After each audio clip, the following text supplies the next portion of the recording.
In this video, I'll show you how to write an algebraic expression without negative exponents. This is part 3 in the series. In the first question, we have this expression being multiplied to this expression. To do this, we'll start off with the first letter x. So we have x to the power of n plus 1 times x to the power of 2n minus 3. Let's write that down. X to the power of n plus 1 times x to the power of 2n minus 3. To do this, we'll need to use the product rule for the laws of exponents, and that tells us that when you have the same base being multiplied, you can add the exponents. So let's have one common base, n plus 1 plus 2n minus 3. n plus 2n is 3n, 1 plus negative 3 is negative 2. That takes care of the x's. Moving on to the y's. We have y to the power of 1 minus n times y to the power of n minus 1. Once again, since the bases are the same, I can combine the exponents, add them up, where we get y is equal to 1 minus n plus n minus 1. 1 minus 1, that goes to 0, and negative n plus n, that also goes to 0. So we're left with y to the power of 0, and that is equal to 1.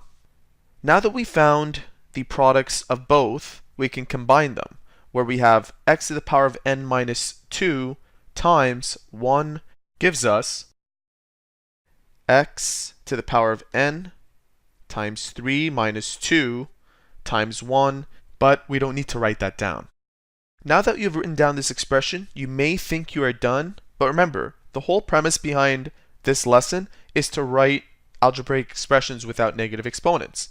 And here we have a negative 2. So technically, this expression is x to the power of 3n, x to the power of negative 2. If you use the product rule, you get back what you start with, x to the power of 3n minus 2. We can convert this x to the power of negative 2 using this model here, which tells us that we can write x to the power of negative 2 as 1 over x to the power of 2. Watch. X to the power of 3n times 1 over x to the power of positive 2. Combining these, we end up with our final answer. And that is your final answer for question 1. Let's move on to question 2. Here we have a numerator and a denominator and a quotient. So we have to use the quotient law for the laws of exponents.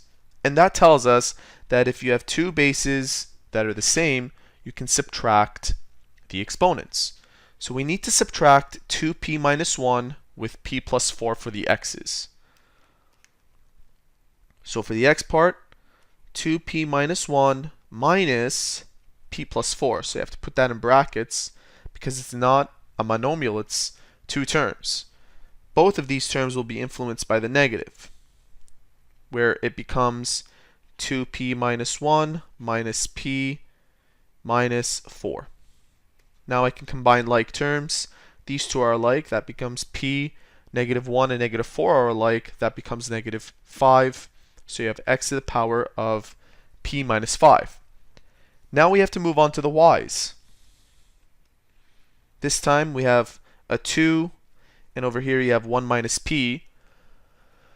1 minus p. Combining the negative with the two terms, we have 2 minus 1 plus p. These two are alike, that becomes 1 plus p with the base y. So our final answer is this component multiplied to this, giving us x to the power of p minus 5, y to the power of 1 plus p. And just like before, we have a negative 5 here. That can be rewritten like so. X to the power of p, y to the power of 1 plus p over x to the power of 5. This is the final answer to question 2. And there you have it. That is how to write an algebraic expression without negative exponents. Make sure to watch part 4 for 2 more examples.